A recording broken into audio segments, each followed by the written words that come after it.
is Notsam Wrestling. Introducing your host from New York, here is Sam Roberts.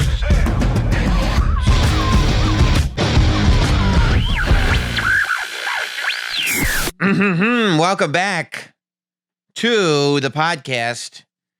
Somebody who I would say is a fellow professional broadcaster, and the only reason I get to be the last professional broadcaster is because I think I'm like slightly younger, and that's it. That's you're a few years younger. Are you? Well, I mean, you look better, ladies and gentlemen. Peter Rosenberg is here. What's going on, man?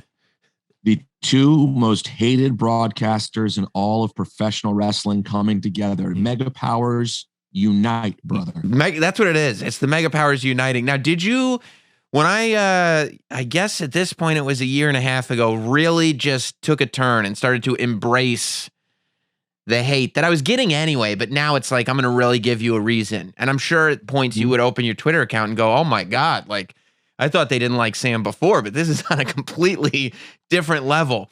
Did it give you a sense of relief in the sense that, I mean, they're going to be so busy hating Sam, at least in the temporary, that maybe I'll get a slight reprieve? Or how did you feel? Well, I enjoyed it. Good. I thought it was really, I didn't enjoy it, not for the reason you're laughing at. I just thought it was good. Right. Quality stuff. But no, I mean, you know what it is?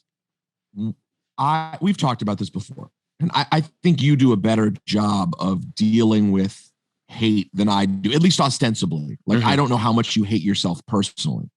I only, we all know our own self-hatred. We don't know what others is. Right. So ostensibly, I think you handle yours better. But I think for me, it's challenging when I'm not playing a heel and people just hate me. I'm watching the show. Like, I'll do a kickoff show. Yeah. Where if I do say so myself, objectively, say only really as high quality analysis as one can offer, given the sort of framework of what we're doing. Yeah. And I deliver it in a way that's presentable and high quality, and people don't understand sort of the challenges that come with talking about WWE product on WWE television, because again, not professional broadcasters, and they don't understand it. And then afterwards, when you would look and be like, I can't fucking stand this guy. I was like, I didn't even say anything that was worthy of hate. So I think I'm not as good as embracing it. And then when I'm most prepared for it, when the 24/7 championship came, I'm most prepared for it.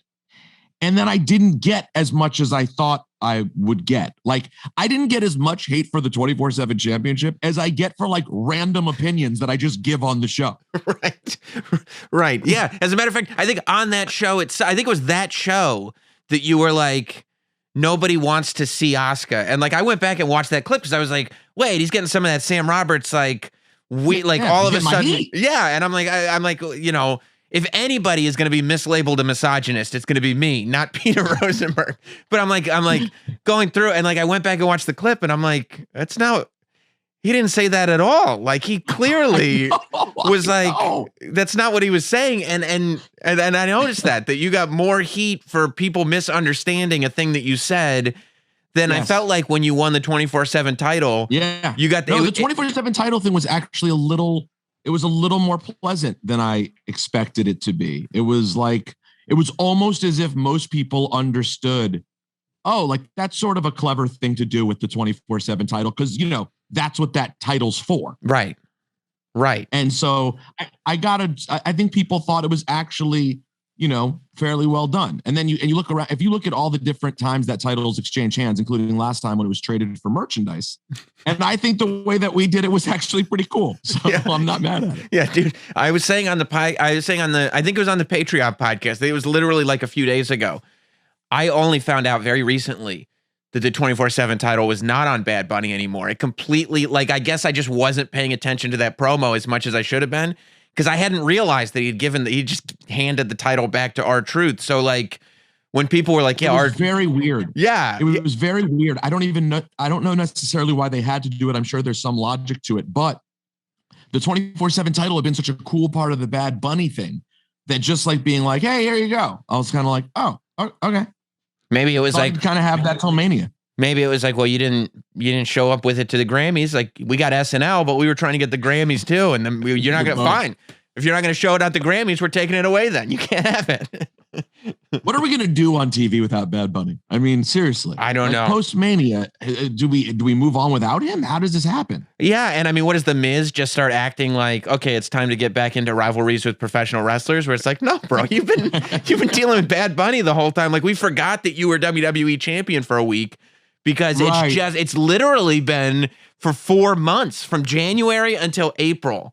The Miz and Bad Bunny have been intertwined. It's actually the longest story of everything happening at WrestleMania this year.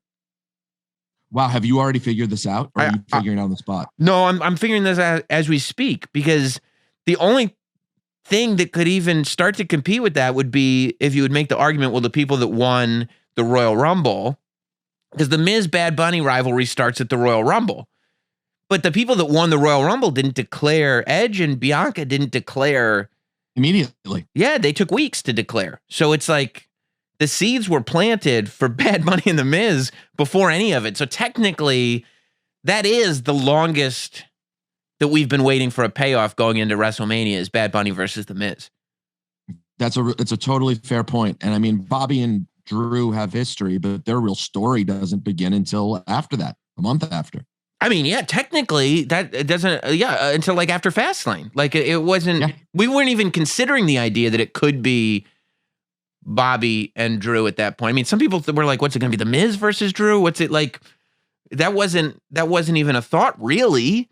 So yeah, the Miz versus Bad Bunny is the historical rivalry that we're finally going to see come to a head at WrestleMania this year. It pays off. It's like when Hogan and Andre finally got their hands on each other. Exactly. The year-long build to WrestleMania 5 between Savage and Hogan. It's one of those things. It is. I hope they put together like the most insane video packages for that match particularly. Like I hope that the only thing, because I think the Miz, honestly, maybe the only, other than the Undertaker Triple H match, the only other good thing at WrestleMania 27 was the Miz's video package.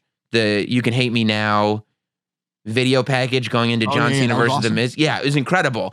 I hope that the Miz and Bad Bunny have video storytelling packages going into their match that are so good that it's like, you know, you talk about Miz, You Can Hate Me Now. You talk about Rock and Austin, My Way going into WrestleMania, and you talk about Miz and Bad Bunny and whatever video storytelling that they have going into their match.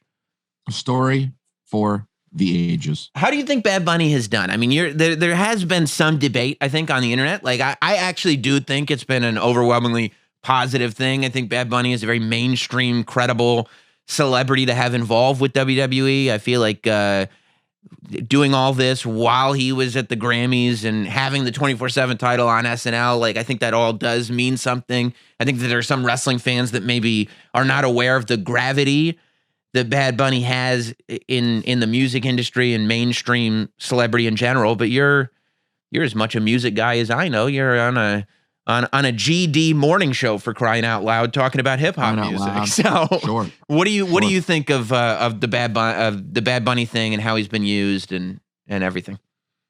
Talked about that a lot this week on Cheap Heat. Actually, I think it's been generally good. Mm-hmm. I think he is a generally good hand, for lack of a better word. I mean, even though he's not always speaking in English, even when he's speaking in Spanish, like he always comes off as kind of legit to me. Mm-hmm.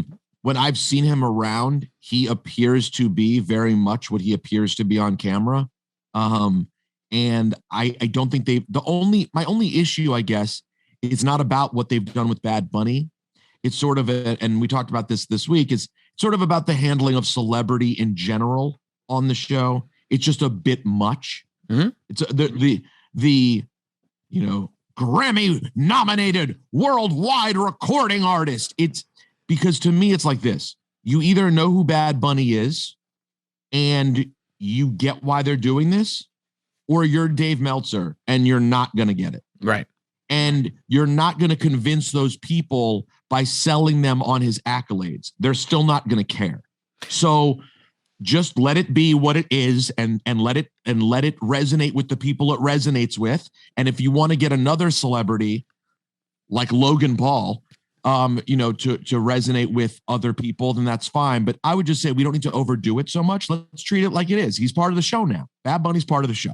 It's almost He's like here now. It's almost like when like a big guy starts every promo by announcing that they're 7 feet tall. And it's like, yeah, I know, but like, you don't have to tell me every single time. Like I can see. Yeah, we get it. I can see how tall you are. You would never, I don't think in real life you would ever like, if you're going to get in a fight with somebody at a bar, you wouldn't announce, hey, I'm 7 feet tall, by the way. He'd be like, I know, I can see you. Like, you're Bad Bunny. You're a musician. You're not a wrestler. We know, we get it. Right. But I do think generally it's been pretty well done.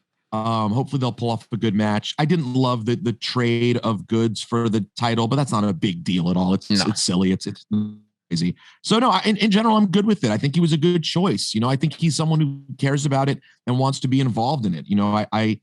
I sort of yearn for the day where we sort of know that wrestling is cool enough that people should want to be associated with it, and we don't feel like we have to chase it so much. Mm-hmm. In the Attitude Era, it felt like people were chasing wrestling. Right. And where it's like, I don't think we need to chase celebrities. You get people who work, and Bad Bunny happens to be one who actually wants to do it. and it's like a huge fan, right? Like, I mean, the fact that there is maybe it warms my heart a little bit that it's like, I've purchased shirts from Wrestling for Sale. You've purchased shirts from Wrestling for Sale. Bad Bunny has purchased shirts from Wrestling for Sale. So it's like, we do know that he's a legit fan, and he is. And I think that's part of, right? Like, ultimately, even the people that don't like you were kind of happy when you won the 24/7 championship, because whether you like me or not, or whether you like you or not, or whether you like Bad Bunny or not, you can't question the fact that how into it we all are. Yeah, right. Exactly. And I don't know if you heard on the Triple H NXT media call, he was saying that Bad Bunny literally relocated to Orlando and has been at the Performance Center every day. Oh, wow. So he's really trying to go at Mania, huh? Yeah. I was shocked that I assumed, I was really happy about this match because I'm a big Damian Priest fan. And I thought that the tag match was obviously where they were going, right? And it would be like a great opportunity to have Damian Priest have a pretty big match at WrestleMania. So I thought it was the perfect setup. It was the perfect setup. And it's still good that Damian Priest will still have a presence at WrestleMania, right? Like, he'll still be there in the corner. But I was pretty surprised when they went Bad Bunny, Miz singles match. Also, a tag match kind of takes some of the flack away. Like, if the Miz does end up taking a fall to Bad Bunny, at least you could have Damian Priest do some damage first. When it's one-on-one, theoretically, and the Miz loses to Bad Bunny, that's a little bit tougher to walk out. My guess is Damian Priest will still inflict some damage, but I guess they thought with Morrison being hurt, this was the only option. I wonder could have covered that and still had the tag match, and Morrison just didn't do very much, but maybe that would have served the same purpose. So, it'll be interesting. It will make it more interesting though, Sam, because now Bad Bunny's gonna have more work to do. So it will make it a little bit more interesting. I mean, if Ronda Rousey's first match at Mania wasn't the tag match with Triple H and Steph, it was just her, it's a different animal. So I am curious to see what he does in a match by himself. He'll have to do more than throw a punch and do a splash. I love the idea too that they went to Miz and they were like, good news, bad news. Good news, you're going to get to be WWE champion. Bad news, then you got to do the JOB to Bad Bunny one-on-one at WrestleMania. Look, it is what it is. It is. Right. Well, and it was crazy. Bad Bunny slapped Miz across the face on Sunday. And then Miz went out and won the title that night. So at the pay-per-view that Miz won the title, right? He was also slapped in the face by Bad Bunny. So it's all been there the whole time. It's like, which is bizarre. But whatever. I mean, I doubt Miz is losing sleep over it. No, and ultimately, like, you know, as much as we want to think, well, it sucks because he's going to lose to a celebrity. It's one of the big marquee matches at WrestleMania. I don't think that the Miz is hurting for this. No, and this is by the way, all the things to talk about with WrestleMania, this is probably one of the least problematic things to talk about. Well, this is fine. Yeah, no, and I'm perfectly fine with it. And like I said, You have 4 months of story building to it. Like, honestly, we should be sitting there and going, like, this is exactly what we should be hoping for in a WrestleMania match. You know, ultimately, did we want Bam Bam Bigelow to lose to Lawrence Taylor? No, but was Bam Bam Bigelow going to the main event of WrestleMania without Lawrence Taylor? Was he getting that big of a match without Lawrence Taylor? No. So it's like all's well that ends well, I think. And the same for The Miz. But yeah, what have you thought about the build to WrestleMania? I feel like we're now a week or so, 6 days at the time of this podcast drops away. We've got 6 matches announced for both nights, plus 3 matches announced, or 2 maybe, 2 matches announced for SmackDown WrestleMania. Have you heard about SmackDown WrestleMania? No. So they've announced that SmackDown WrestleMania is happening the Friday before WrestleMania. And I'm sorry. What is that? SmackDown WrestleMania is going to have the Andre Battle Royal on it and a fatal 4-way for the tag championship, which as a fan, I'm sitting there going like, you know, cool. Like I watch SmackDown and there'll be the Andre Battle Royal. But then I start thinking about like the guy. Imagine going through a year of not wrestling in front of fans and being like, look, even if I'm in the Andre Battle Royal, at least I get to wrestle in front of fans. WrestleMania. Right. And then WWE is like, whoa, not so fast there, Charlie. Like, let's slow it down. No. We're doing Thunderdome. We're doing Thunderdome for the Andre Battle Royal. I know they announced that last night. Yes. Yeah. On Friday. Yeah.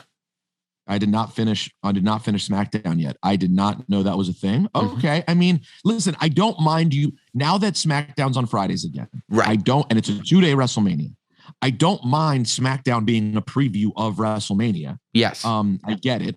You're selling it on Friday night on TV. Right. So I don't necessarily take issue with that. I'll have to see what the execution is like before I make a full judgment on it. But and they're calling it SmackDown WrestleMania. No, I'm calling it that. It's like the WrestleMania. It is something like it's like a special WrestleMania edition of SmackDown. Like it's clearly like a special thing, but it's not just called SmackDown WrestleMania. I was like, they're just going with SmackDown WrestleMania. That seems no. Okay. Sometimes I name things just to make them easier in my head. SmackDown. No, and I know you do, and but it sounded legit there. I was like, okay, well, all right, it is what it is. Yeah. And then I saw that there's no women's battle royal on WrestleMania this year. I'm hopeful that there'll be. So here's my thinking too. My theory is that they want the first crowd pop to happen on WrestleMania proper, which would be why the Andre Battle Royal would be on SmackDown. Because if you put a match on the first night of the kickoff show, then that's your first pop in front of fans. And maybe not even the fans might not even be completely in the building yet. And it's just like, correct. It's just, you know what I mean? It's a little lackluster. So if there is no match on the first pre-show night, first of all, I know that assuming that you'll be a panelist, which I think you will be. I will. It's always good news when there's no match on the pre-show because that means we get to blab more, right? Like that's always that's correct. That's always fun. If there's a 15-minute match, yeah, Battle Royal. I mean, right. We've been on those for the Battle Royal before. You're like, oh my God, they're still going. We're losing the whole hour here. Yeah. When they're like, on the nights. So sometimes you're like, we need to get a match in here. That's true too. Yeah, that's true. There's some pay-per-views where you're like, okay, we talked about the main event. Let's we got a second match to go to, or we got another match. You don't think? But that is an interesting question though of who gets that first pop at WrestleMania on Saturday. Yeah, I mean, and let's talk about, because I would also say on the pre-show note, I would be okay with a pre-show match on night 2 because we've already felt the reaction. Yeah. So like, I think that they should put the women's battle royal pre-show night 2. If you're not going to do it on the main card, I would say pre-show night 2 would be a good time for the women's battle royal, and we could still have that announced this week. But yeah, let's talk about night 1 of WrestleMania. So we've got 6 matches announced for night 1. We've got Sasha and Bianca. We've got Bobby and Drew, Bad Bunny and The Miz, New Day versus AJ and Omos, Braun versus Shane in a battle of who is the stupidest, and Cesaro versus Seth Rollins. By the way, Braun versus Shane is a cage match, and Seth versus Cesaro. So yeah, so I think that the whole debate here is who is going to main event night 1 of WrestleMania.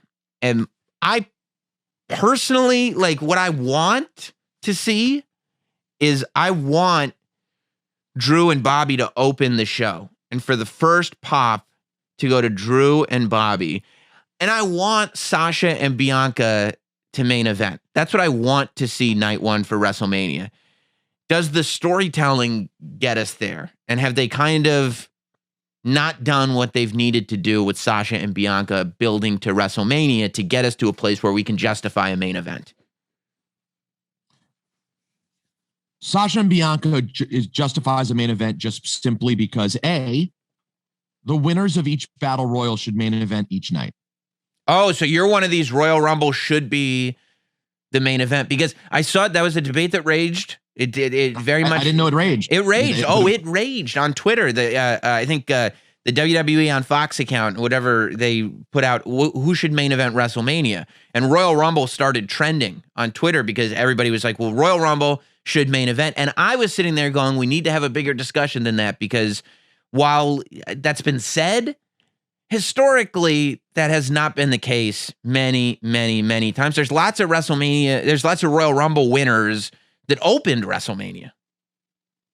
For sure. And in general, they probably need to change the language to simply get to challenge for a championship at WrestleMania, not go on to headline WrestleMania. Correct. But in this case where you're having a 2-day WrestleMania, it just seems like a no-brainer to have the winner from the women's and the winner from the men's on each night respectively. Right. On top of that, when you look at the night one card, Sasha and Bianca, to me, has the overall most cachet.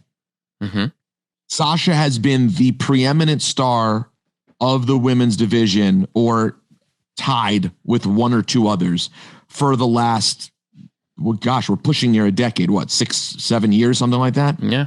2015 or 6 years. So, and then you have Bianca, who is as high a ceiling talent as there is in the company right now. And she's over, people love her, et cetera, et cetera. Yeah. If you look at the rest of the card, obviously Bad Bunny and Miz is not main eventing. Obviously New Day and AJ and Omos in their first tag matches, not main eventing.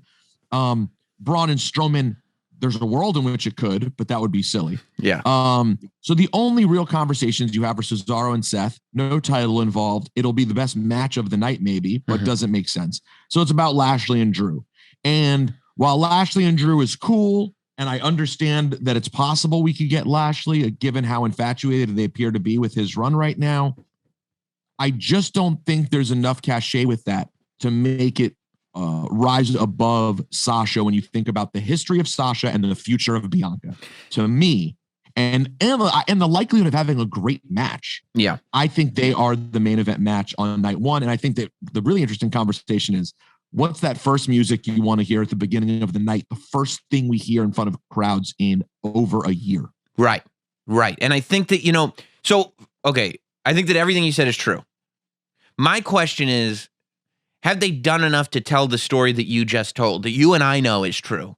But has enough been done to sit there and explain to people that maybe haven't been watching as closely as you and I have for the last 6 or 7 years, that haven't sat there and tracked the career of Sasha Banks and tracked the career of Bianca Belair and are aware of, like, okay, Sasha Banks has done kind of the unthinkable and become arguably the number one woman in the WWE, especially in the last year. Like, Sasha Banks was one of the great MVPs of the last year of WWE. And then you've got, and she's had to deal with a lot. Like, there have been times where she wasn't the MVP, and there have been times where it looked like, is Sasha gonna reach the potential that we know she can reach? And she has, right? And then you got Bianca Belair, who, like, not only has just more potential than anybody that you've ever seen, but literally every time she's challenged to do something, she exceeds more than you even thought she would. Like, somehow she pulled off that moment in the Royal Rumble with no live audience. She still was able to convey all that emotion and tell that story. Has that story been told for people that aren't watching as closely as you and I? I think the Bianca Sasha story has been, let me look down the board here.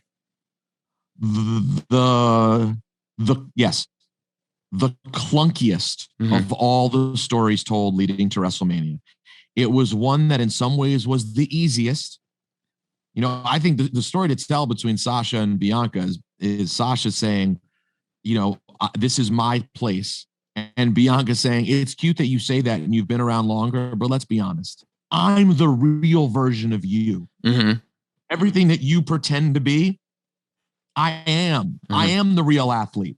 I am the real deal. Look at me physically. I can do everything you can do in the ring, and I'm stronger and faster and more talented and younger. That story to me is so easy. And we did it in this fakakta tag team thing that we now have to always do. I mean, don't get me wrong. It used to get done like it's the Saturday night's main event before WrestleMania, and we're going to tag.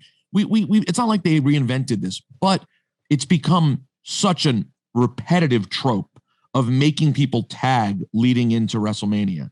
And yet I to the point that you're making by asking the question, no, it's been a clunk fest, and it's been done way too much on the microphone. I don't think you want to have Sasha on the mic with Bianca all the time. I think it exposes Sasha. Sasha's greatness is in the ring. And when you hand her a mic repeatedly over and over again and ask her to do it there, I don't think you're helping the promotion of the story. And I don't mean that as a diss. I'm just saying her strength is being one of the best in-ring performers in the business. And I think we've tried to do too much on mic and not enough in ring to get there. I also think that everything with Roman Reigns, for instance, everything he's done since he came back at SummerSlam has been amazing. And everything he's done since he came back at SummerSlam has felt like it's a main event thing. But that's also because everything that Roman Reigns has been a part of on SmackDown has been like, there's everything else, and then there's Roman Reigns. Like, there's this thing over here. And I really feel like having Bianca and Sasha involved with so many other people, and with Shayna and with Nia and with all the other stuff going on, and Carmella is over here and Reginald is over here. And it's like, if we had just taken the time to go like, no, all the stuff is still happening and the Carmella stuff is over here. And like, they could have had Carmella team with somebody to start a rivalry with Nia and Shayna and still had the Reginald stuff, because the Reginald stuff is entertaining. But I feel like you should have had, there's everything else.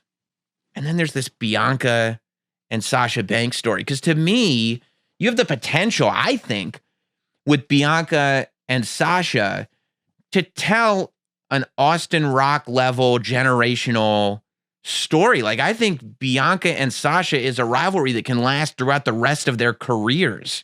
You know, because of that thing that you were just describing. I'm the actual version of you. I'm the better version of you. Like, I'm everything that you are portraying, but I actually am that.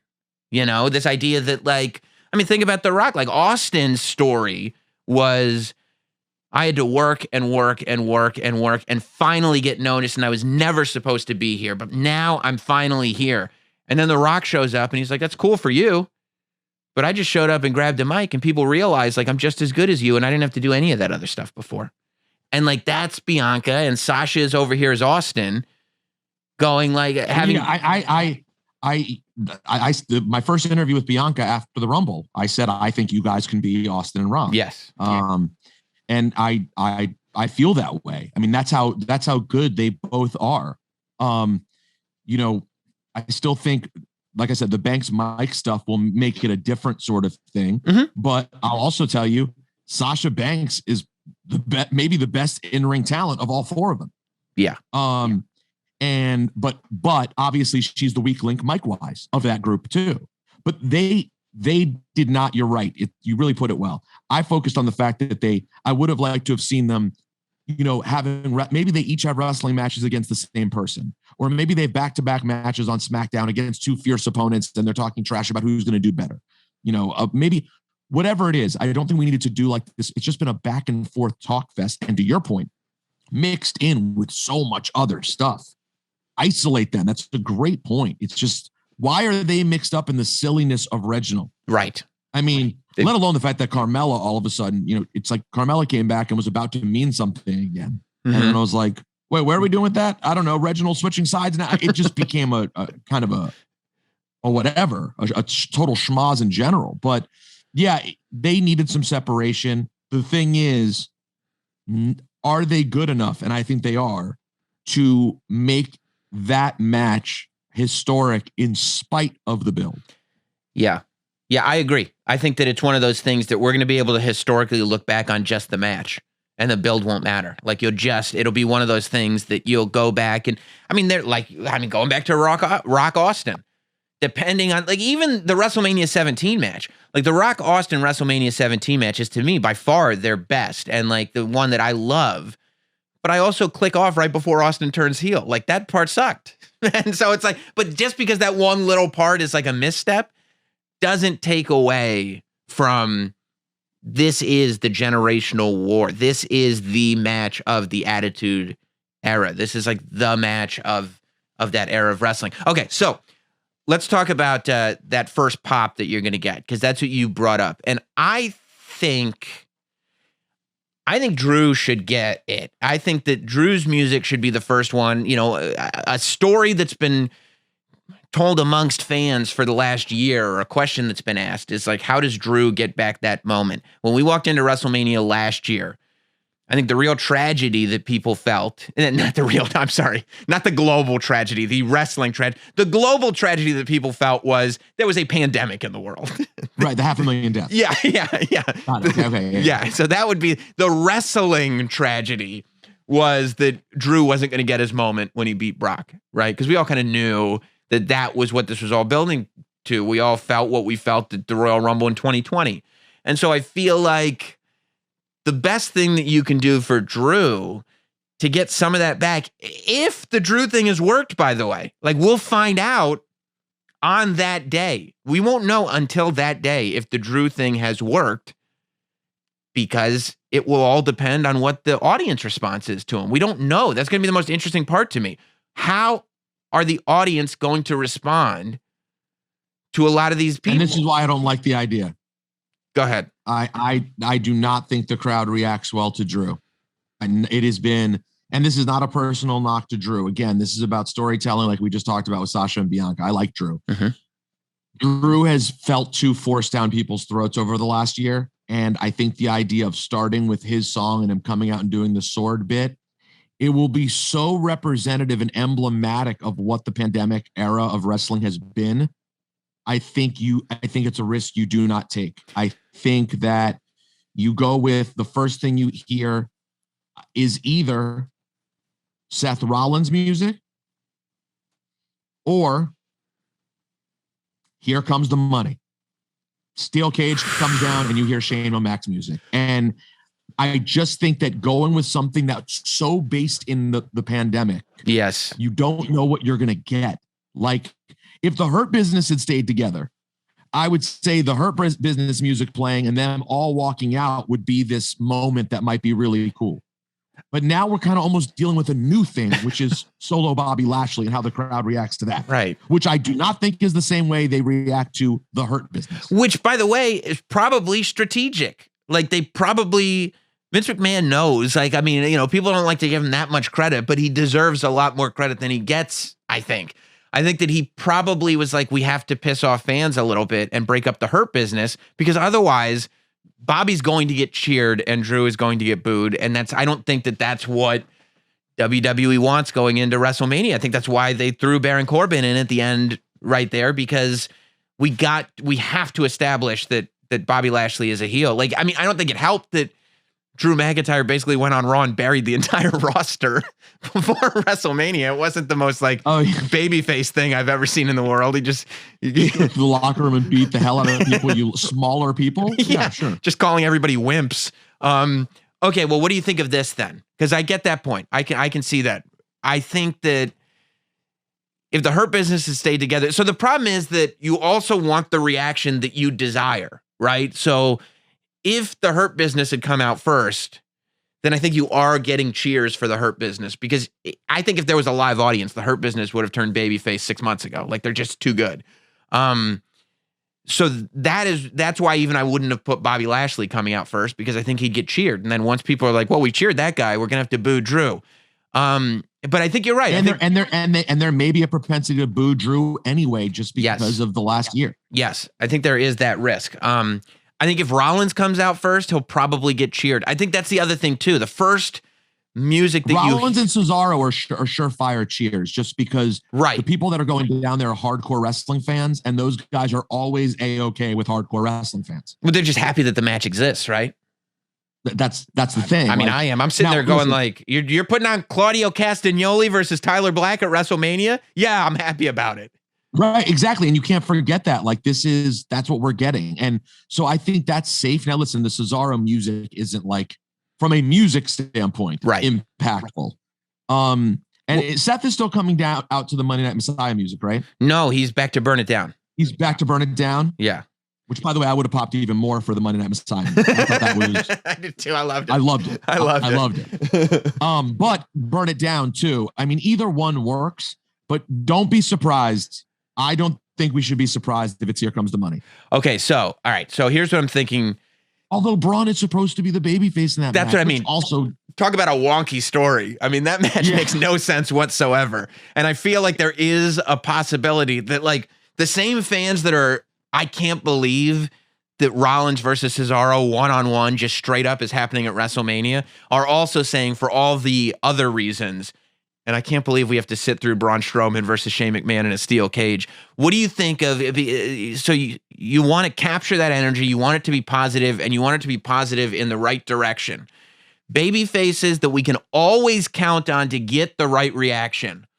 What if the New Day's music starts WrestleMania? I that was the other one I was going to say. Yeah. The safest thing on the entire card is just hearing Tampa. That is a very, very safe way to start. And they deserve it too, right? Like they've done the work that it's like, as a fan, always. You'd be happy to see the New Day get that sort of moment. And then you do start the show with sort of the excitement of getting to see Omos have a match. Right. Because he is a spectacle. Like, I mean, that will be something.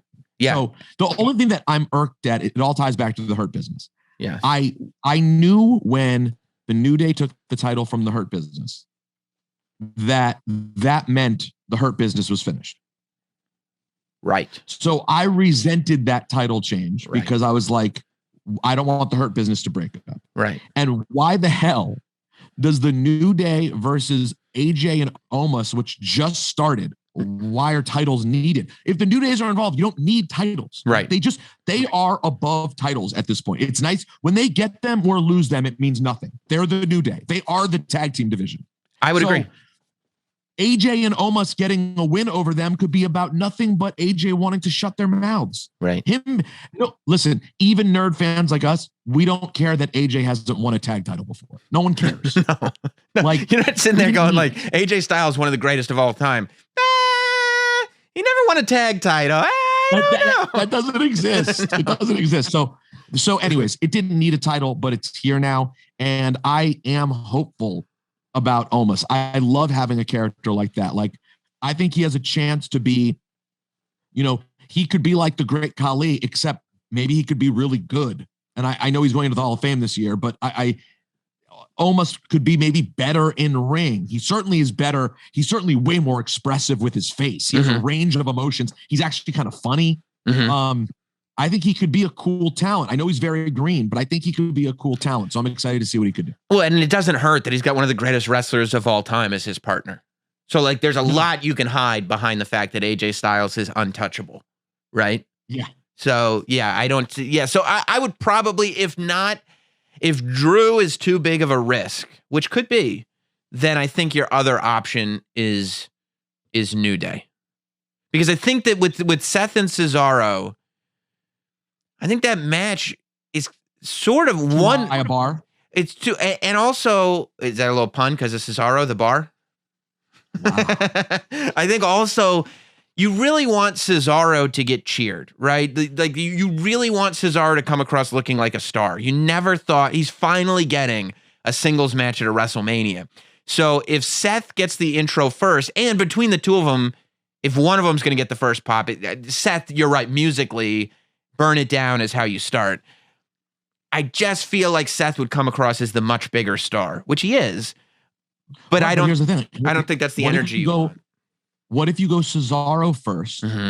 Because even though the music's not as recognizable, He's so beloved by real wrestling fans, which is who the crowd is going to be. Plus, everyone's going to be excited for that match. Mm-hmm. So when they see Cesaro's thing come up on the Titantron, people are going to give him his due. You're actually kind of cheating his cheer by putting him on first. Yeah, and then you can zoom in on his face, and that's the moment, right? That's the Hardy Boys returning in Orlando. That's that WrestleMania moment where you're like, this guy who never was going to have a WrestleMania match, who's just he is the brass ring guy. Like he's the guy who got called out by Vince McMahon on television in real life, not in character. Like he's the guy that was like, we were all saying he's there, and the office was saying, he's not there. He's here, and he's getting that first reaction. Yeah, I think that could be a pretty magical moment. So I think we're down to it. I think it's going to be either them or the New Day as the safe. I mean, if all else fails and there's controversy, I think you just go New Day, guys. We're good. Right. And so do you? I would probably put New Day first, just to be like, New Day's never going to get booed. Never. Like they're the greatest. Never. So do you put Bobby and Drew on semi-main? Yeah. Or you do. Here's what I think the order could be. Then, if you go New Day first, and then you do, I think you then either go cage match or Cesaro and Seth. I think those matches are in the 2 or 3 spot. Yeah. And then I think you go Lashley, Drew, Bad Bunny, Miz, and then Sasha, Bianca. Like I know you can't treat Bad Bunny, Miz as a popcorn match. But it is like it's it provides a buffer. Yeah, and like Shane and Braun, you're gonna have some big cage spot. That's the whole. It has to be distance from the title matches in that regard. Yeah, I get that. Okay, so night 2 now. Night 2, I don't think there's any question. Like Roman versus Edge versus Bryan is the main event of that show. Correct.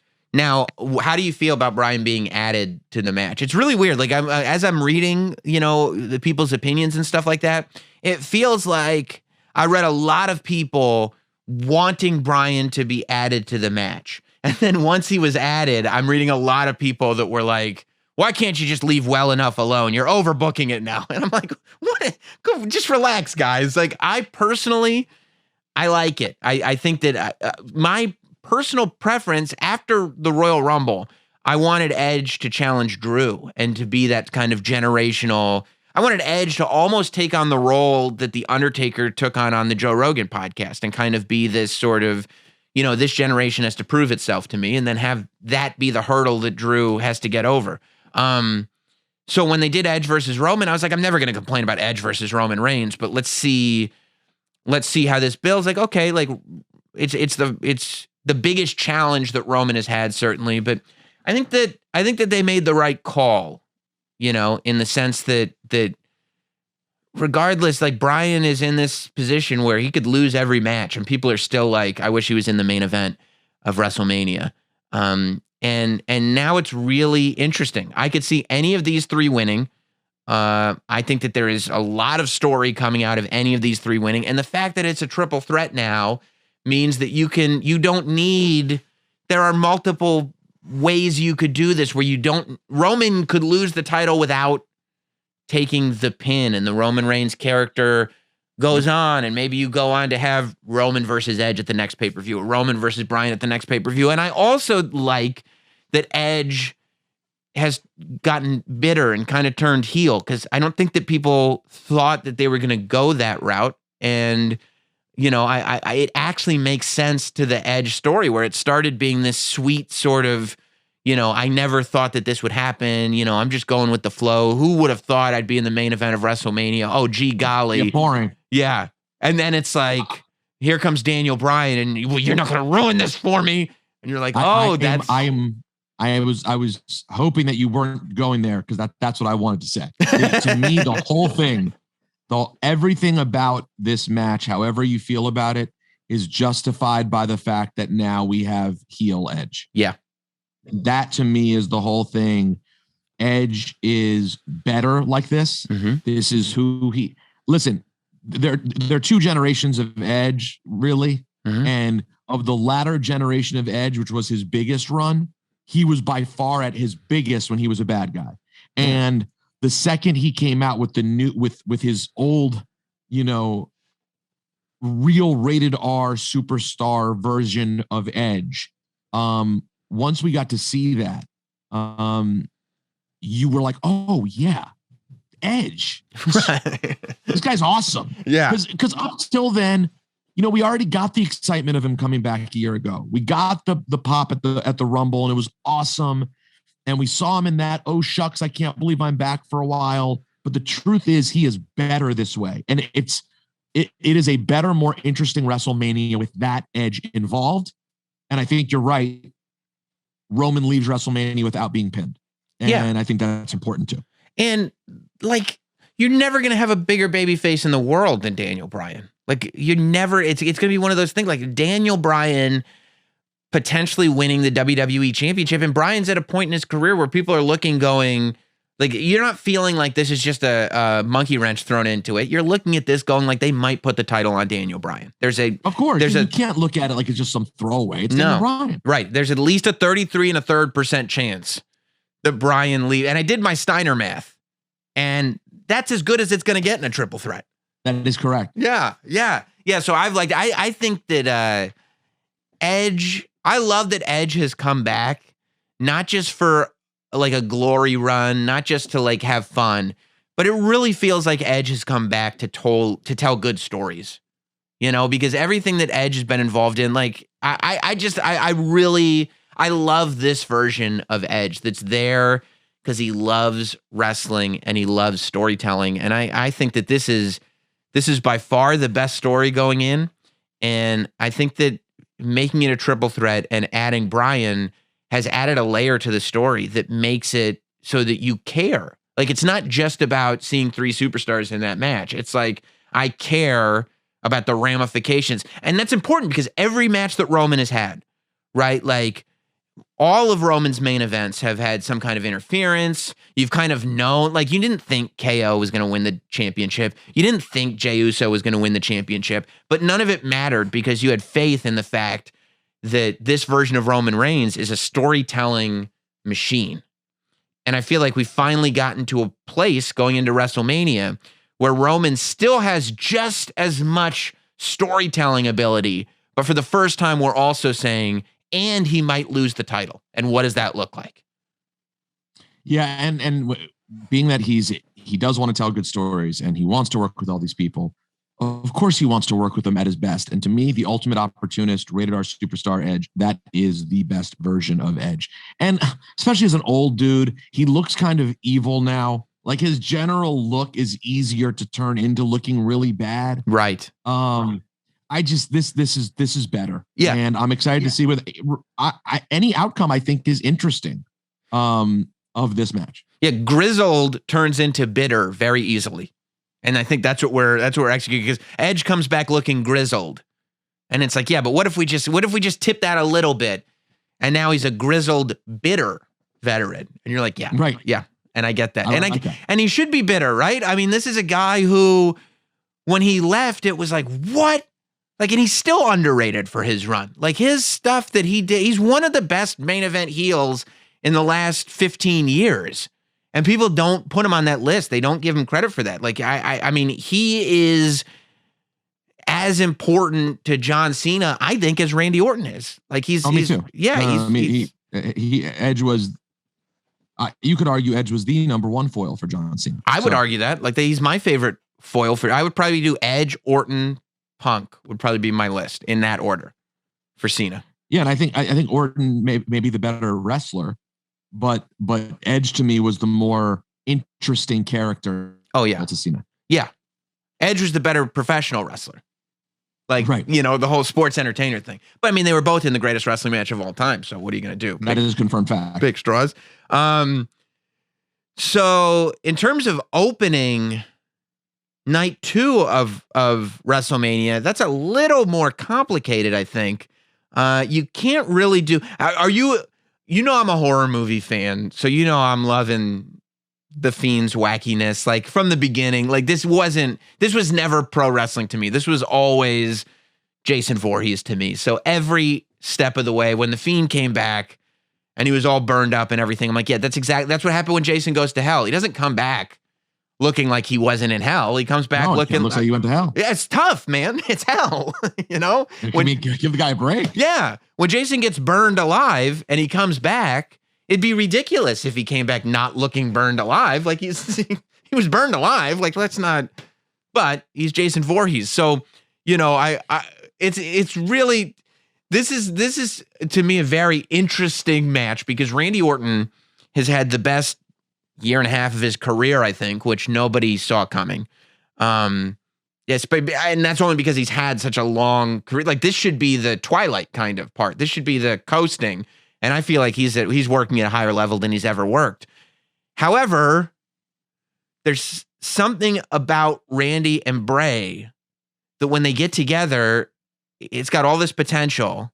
And then you're like, it missed. Like WrestleMania in Orlando with like the projections on the ring and stuff. You were like, it missed. And the horror house match that they did years ago. I got it, but it just missed. So I still walk into this with potential, but it's also the first time that we're seeing this sort of very, very supernatural version of the Fiend exist in a world where it has to be done in front of a live crowd. We can't use tricks in the Thunderdome, which I think is it's leaving a lot of questions.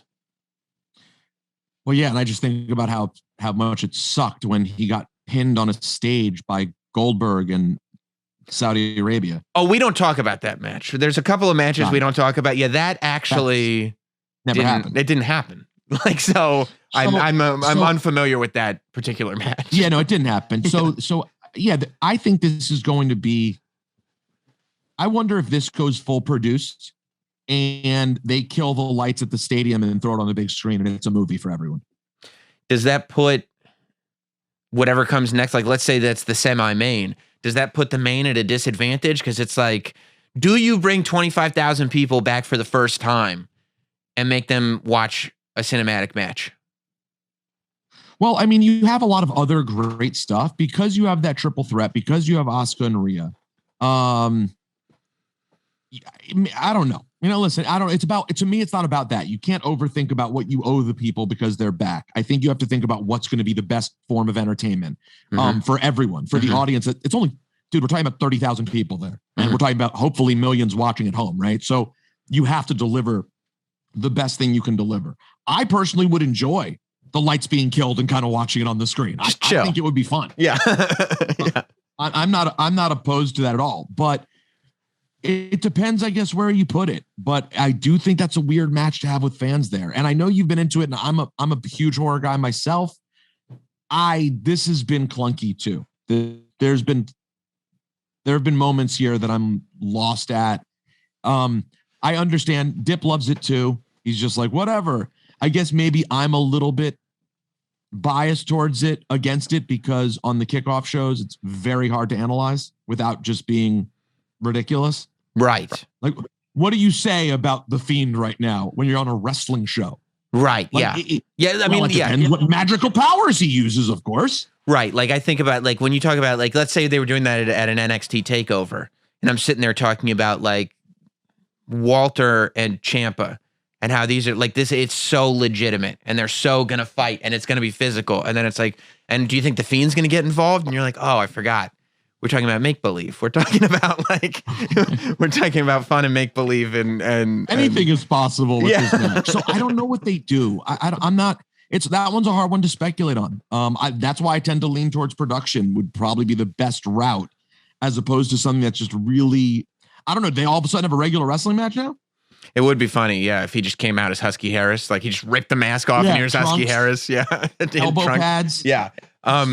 Yeah, I mean, I also get excited because I'm like, there's something about the WWE showing pentagrams on their TV that are legit pentagrams every week that I'm like, whoa! Like when that first pentagram showed up, I'm like, we're showing pentagrams now? Let's go! Let's go full Lil Nas X on this. Like oh yeah, God, you must be so excited about the Lil Nas X video. So excited. I mean, It's got horror. It's got Nikes. And you got politicians worried about, the kids turning into Satanists. Like whenever the politicians are worried that the children are going to become Satanists, I'm on board. Yeah, you're in. I'm in. You are fully. Yeah, I love it. I love the whole conversation. So I think, so on night 2, you've got the Fiend and Randy. You got the triple threat. You got Asuka versus Rhea, which I think a lot of people questioned how we got there. I didn't mind it so much just because of Rhea's history. Here's the only thing, and I said this on the podcast, the only thing that I would have changed about Rhea just coming out and challenging Asuka for a match, even though she's never had a match on Raw. I wish that they just would have reversed it. Instead of doing Asuka versus Peyton Royce, have Rhea versus Peyton, have Rhea kick her ass. And then after Rhea beats Peyton, then she calls out Asuka following that victory. So at least then we've got that establishment. Like, okay, Peyton was on Raw Talk claiming that she is owed an opportunity. Rhea just beat the person who's owed an opportunity. So Rhea asking for an opportunity makes a little more sense. That's a little nitpicky because I think this is going to be another one that once we get to the match, we're going to have the match. This is not going to be, we're not going to be looking back on the story. It's just going to have an awesome match. And we go, remember when they first had that match at WrestleMania? And exactly. That's that. This is the beginning of the story. Yeah, I agree. Sometimes WrestleMania matches are a culmination. Every once in a while, though, they're the beginning. This is the beginning of the story. This is the beginning. It's the beginning of Rhea Ripley's story, really, on the main roster anyway. You got the Nigerian drum fight. Did you see that Apollo versus Big E is now a Nigerian drum fight?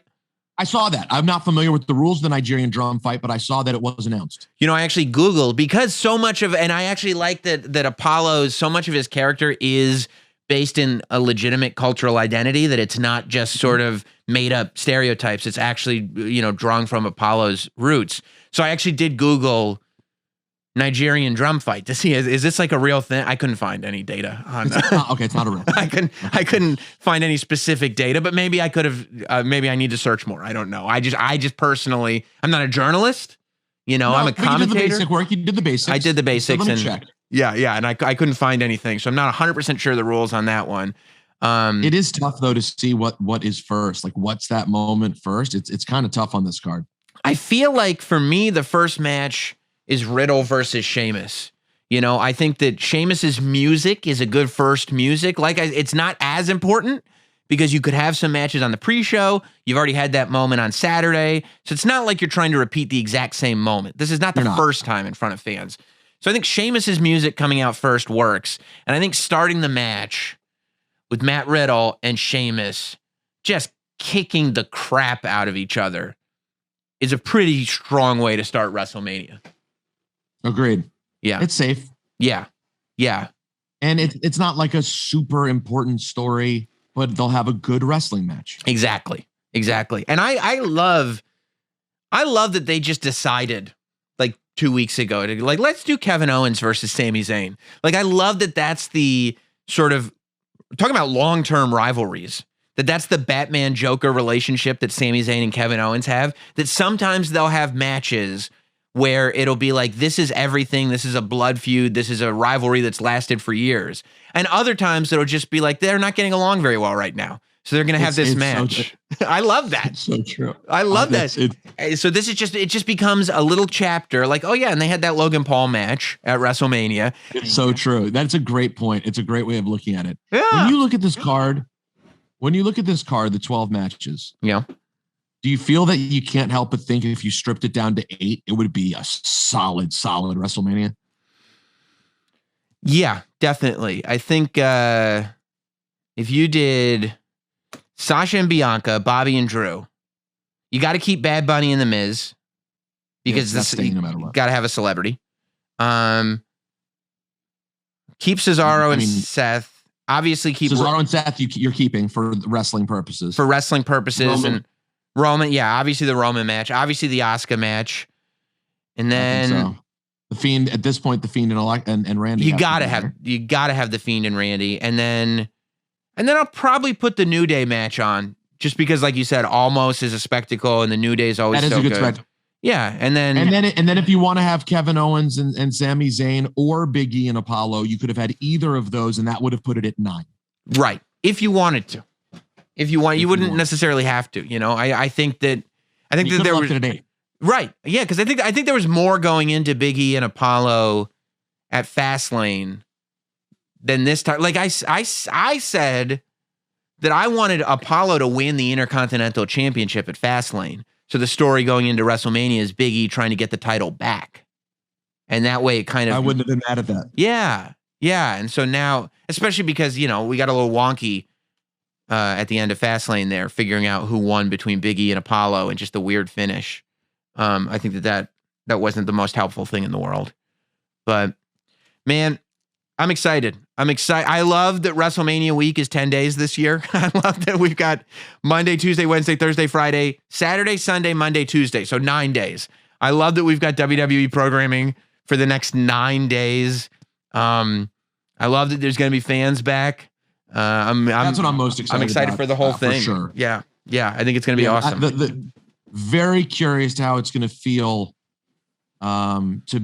to walk out there and look around and see some crowd there. That's going to be an interesting, the whole thing is going to be weird and wacky, and seeing what the pods look like. And yeah. And just like, the whole thing, feeling the energy, hearing the noise, that kind of like just the noise of conversation happening and realizing that. Well, yeah. And honestly, and God, I cannot wait to never hear pumped in sound again. Oh yeah. Especially, and I don't want to ever like superstars reacting to pumped in sound as if it's not some guy that's pumping the sound in. I'm like when guys react to boos or as if people are actually doing it. I'm like, I know, like, don't like it. We're not. It's got to be ambient if you're going to do it. It can't be specific. Right. And it's just been a real struggle to get the levels exactly right. Like sometimes there are promos when there's a full crowd. Sometimes there are promos where there's basically no noise. Yeah. Right. Yeah. Like in real life, there are quiet promos sometimes. Yeah. And according to Pumped In Sound, there's always a loud murmur or cheering or booing. Always. Yeah. So I'm just ready for it's just a reminder of how we the fans are. Like that has been, I'm so excited to see what happens in the next year. To me, again, WrestleMania this year is not about being a culmination. It's about it being a beginning. And I'm excited for the next year. Yeah, man. The whole everything could change once fans get back regularly. I mean, things aren't going to look the same, and it's going to get really, really interesting. It's always good talking to you, man. Of course, Peter Rosenberg, host of the Cheap Heat podcast that you can get wherever you get podcasts. Wherever you got this podcast, just look up Cheap Heat. You can get Peter Rosenberg's podcast with SGG, Stat Guy Greg, who, by the way, is a lurker in the Notsam Wrestling Patreon Discord room. Really? Oh, he pops up. He pops up in there. SGG every now and then. He was like, really? Yeah. I popped up this past Friday. I popped up for I gave him a good 15 minutes to Sam Roberts live on YouTube. I was in there. What do we think? Watching some Sammy programming. How do we feel? We're talking about, and that's why I checked out, because I wasn't caught up all the way. So when you started going deep into the QAnon documentary, I didn't know what it was anymore. I was curious though. I was like, I'm kind of interested in this, but I don't know what the fuck they're talking about. Well, see, that's I enjoy your show for two reasons. One, just sheer production quality. I mean, it's a beautiful program. Amazing, right? It's just like sometimes I just want to put you on mute and just look at the whole show. I don't mind. This is something. Look at what my guy has done here. And no, there's a good energy to it. So where is that doc, by the way? It's on HBO Max. It's there's 4 parts of it. I think by the time this comes out, either 5 or all 6 have dropped. Yeah, we're getting to the bottom of who Q is. We're figuring it out. Now he's like, yeah. And by the way, before I go, because it's important, are you watching Snowfall? No, but it's one of those shows that, should I drop everything? You need to bring in your people. You need to alert the Sam Roberts universe and be talking about Snowfall. It's done. The shit. It's done. So fucking good. Done. I just rewatched the complete series of Oz on HBO. Remember that show, Oz? Of course. Did you watch? Wait, the guy died, right? Is it the end of you were watching it? Who died? The dude from Oz just died. Did he? Which one? You didn't see that? Mm-mm. Hold on. Yeah, because I forgot. Like that show gets real bad. Craig Mums Grant. Mums? Oh shit! I didn't know he died. Yeah, he died like last week. Yeah, that's a bummer. Oh, Yeah, and literally just as you were watching it. But no, if Poe was the RIP to man. him.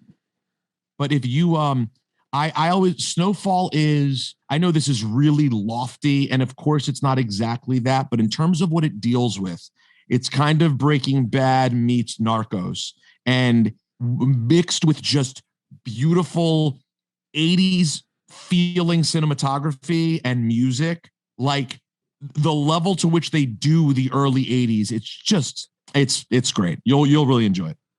that's awesome. Was John Singleton involved in that? It's his show. It was, right? He was the EP, and in the beginning. like when the show first came out, him and the Star came up to Hot. That's I awesome. didn't end up watching it for another 3 years, Ah. but he came and promoted it and was the executive producer. He doesn't direct the shows, but he was heavily involved. But he died, I think, after season 1 or during season 2, something like that. But Right. they're now in the middle of 4, and it's still Still good. highest. To me, it's highest level TV right now is Snowfall. Good. I'm going to watch it. Thank you for the recommendation. Hey, we'll talk this week, Sammy. Thanks, buddy. I love it. Thank you, my friend. Peace, guys.